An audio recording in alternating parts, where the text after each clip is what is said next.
31 दिसंबर को पुणे में pub bar सुबह 5 बजे तक खुले रहेंगे। इसके विरोध में एनसीपी युवा कांग्रेस सड़क पर उतर आई। इस मौके पर युवा कांग्रेस ने प्रशासन के फैसले के खिलाफ जमकर विरोध प्रदर्शन किया। सरकार के नए साल के मौके पर पुणे में पब बार सुबह 5 बजे तक खुले रहने की मंजूरी दे दी है।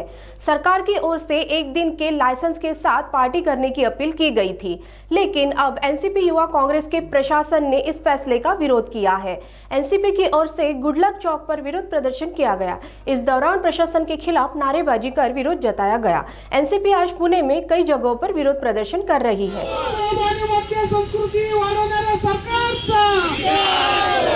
महायुती सरकारने 31 डिसेंबरच्या या दिवशी मद्य विक्री पब्स हॉटेल्सला पहाटे 5 वाजेपर्यंतची परवानगी दिलेली आहे। गेल्या काही महिन्यांपूर्वी पबमध्ये ड्रग्ज रॅकेट उघडकीस आलं होतं आणि हिट अँड रनच्या बरेच केसेस होतात। अशा या गुन्हेगारीला, या अपराधांना प्रोत्साहन देण्याचं काम महायुती सरकार करते। या महायुतीच्या या निर्णयाचा आम्ही जाहीर निषेध राष्ट्रवादी काँग्रेस पक्ष शरदचंद्र पवार पुणे शहरच्या वतीनं नोंदवत आहोत आणि त्यांना विनंती करत आहोत की त्यांनी हा निर्णय त्वरित रद्द करावा। हे आंदोलन पुणेकरांच्या एक सतर्कतेसाठी आम्ही आंदोलन करत आहोत की बाबा तुमची मुलं बिघडली तरी चालतील, तुमच्या मुलं हिट अँड रन मध्ये मेली तरी चालतील, संसद उद्ध्वस्त झाली तरी चालतील, पण या सरकारला महसूल मिळणं हे महत्त्वाचं आहे। वेगवेगळ्या योजना आणणं हे फक्त भूल दिखावा आहे, पण या सरकारला फक्त पैसे आणि पैसे कमवायचे आहेत।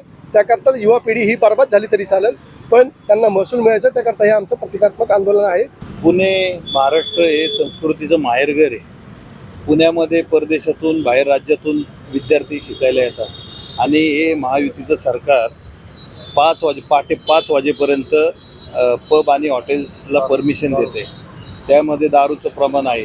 तर या ठिकाणी आपण पाहिलं असेल मागच्या काळात हिट अँड रनचे किती प्रकार झालेले आहेत। जर आता हे 5 वाजेपर्यंत परमिशन दिली आणि हिट अँड रनचे प्रकार जर झाले तर याला जबाबदार कोण?